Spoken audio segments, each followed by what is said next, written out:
ჩინური თეატრი, ანუ როგორც უკვე აღვნიშნეთ, ჩვენი დღევანდელი ლექციის მესამე ნაწილი.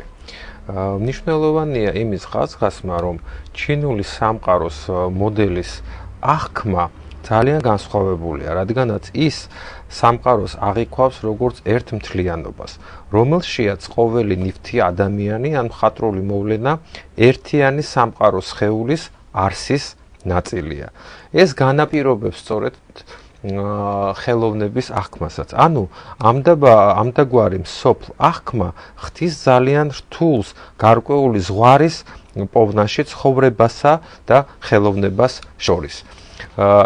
ეს დამახასიათებელი ნიშანია ჩინური თეატრისთვისაც და ხელოვნებისთვის. იეროგლიფი C, რაც ნიშნავს თეატრს, სანახაობას და თამას. თამაშს შედგება ორი ნაწილისაგან. მარცხენა ელემენტი სიუ, სიცარიელე. სიცარიელე ჩინური კულტურის ფუნდამენტალური კატეგორია არის. ეს არ არის აბსოლუტური არაფერი, არამედ იგი შუამავალია უზარმაზარი შინაგანი ენერგიისა, უღრმესი საწყისი, ყველაფრისა დედამიწაზე. იეროგლიფის მარჯვენა ნაწილია G, საბრძოლო ნაჯახი. აქედან გამომდინარეობს, რომ თეატრი არის მსახიობების მიერ ნაჯახის მანიპულირება, ან და რაიმე ნებისმიერი საგნით სიცარიელესში. ესეც განაპირობებს ის, რომ მოგვიანებით ჩინურ თეატრში იარაღი, საბრძოლო იარაღი ძალიან მნიშვნელოვანი კომპონენტია და იგი სათეატრო ხელოვნების, სამსახიობო ხელოვნების, სახიობის მომზადებისთვის ძალიან მნიშვნელოვან როლს ასრულებს. ასე ჩნდება თეატრში კანონი ფაქტისა და გამონაგონის შესახებ, რეალური სივრცისა და კოსმიური მასშტაბების თეატრალური ქმედებისა. ჩინური ტრადიციული თეატრი აერთიანებს სიმღერას, ცეკვას, მეტყველებას, მოქმედებას, საბრძოლო ხელოვნებათა ილეთებს და ხაზი უნდა გაუსვათ, რომ საკმაოდ რთულ საბრძოლო ილეთებს. ყოველი ამ ელემენტთაგან საკუთარი დამოუკიდებელი განვითარების ისტორია გააჩნია. მანამ სანამ არ გაერთიანდნენ და არ შექმნეს ჩინური კლასიკური დრამის სრულყოფილი ფორმა. ჩინური თეატრალური ხელოვნების სათავე შემოდიან შანის საიმპერატორო დინასტიის, რაც 1766-1122 წელს მოიცავს ძველი წელთაღრიცხვით ეპოქის რიტუალებიდან. ანუ პრაქტიკულად უძველეს დროში არის შექმნილი. ჩოუს პერიოდში, რომელიც მოიცავს 1027-256 წლებს ძველი წელთაღრიცხვით, რელიგიური რიტუალები და საცეკვაო ტექნიკა იხვეწებოდა, ქმნიდნენ რა სასცენო მოძრაობის კანონებს.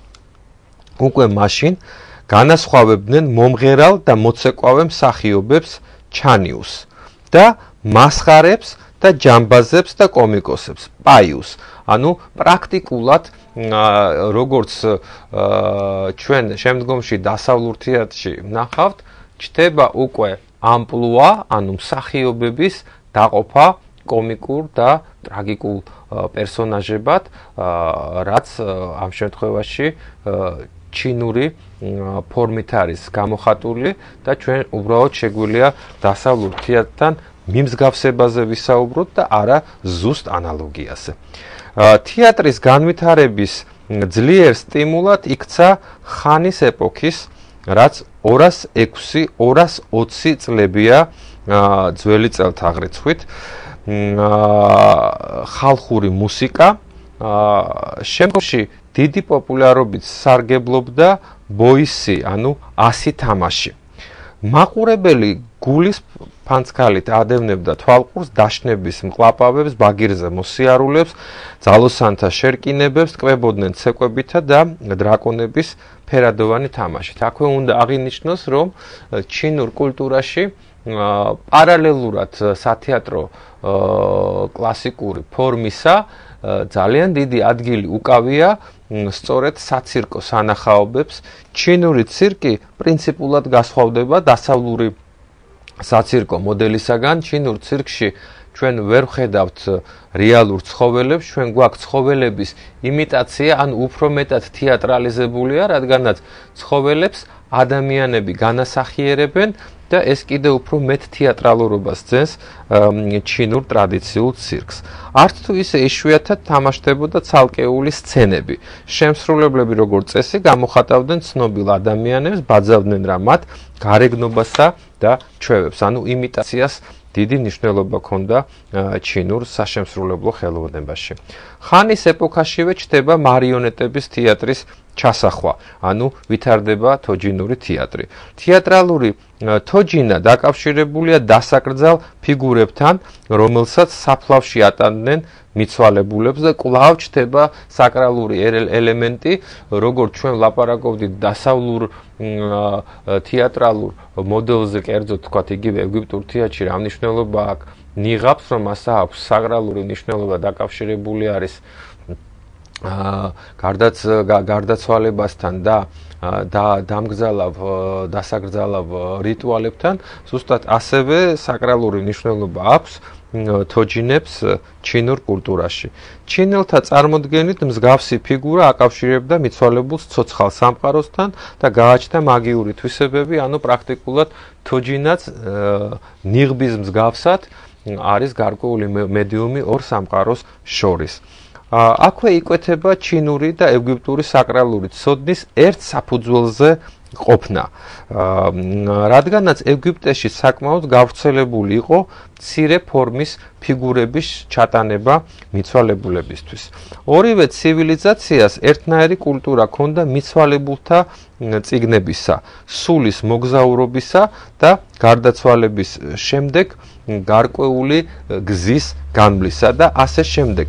აქვე აღსანიშნავია, რომ როგორც ეგვიპტე, ასევე ჩინეთი ცნობილი იყო მიცვალებულთა წიგნით და ისინიც იზიარებდნენ ორჯერ გარდაცვალების აზრს და ორჯერ დაბადების აზრს, რომელსაც რასაკვირველია განსხვავებული ინტერპრეტაცია ჰქონდა, მაგრამ მნიშვნელოვანი იყო, რომ ორჯერ დაბადება და ორჯერ გარდაცვალება პირდაპირ კავშირში არის სათეატრო ხელოვნების წარმოქმნასთან, რაზე ჩვენ უფრო დეტალურად ვისაუბრებთ მოგვიანებით ჩვენს ლექციებში და ყველა ქვეყანაში, სადაც არის ეს წარმოდგენა, თეატრალური ხელოვნება ვითარდება და ამ პროცესში ცალსახად არის ჩართული როგორც ნიღბების კულტურა, ასევე თოჯინების კულტურა.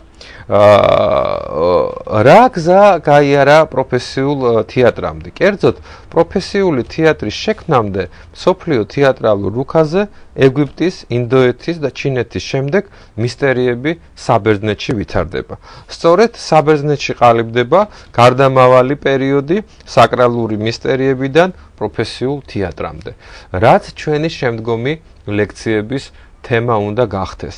ამით პრაქტიკულად შესავალი ლექციები, რაც დაკავშირებული იყო თეატრის წარმოქმნასთან, რაც დაკავშირებული იყო გეოგრაფიულად იმ სურათის წარმოდგენასთან, რომ ჩვენ შეგვექმნა გარკვეული შთაბეჭდილება თუ რომელ ქვეყნებში იყო წინარე პირობები სათეატრო ხელოვნების გაჩენისა, ანუ რელიგიური თეატრისა, პროფესიული თეატრისა, მანამ ჩვენ ვისაუბრებდით კლასიკური დასავლური ტიპის თეატრის გაჩენაზე, კერძოდ კი ბერძნულ თეატრზე.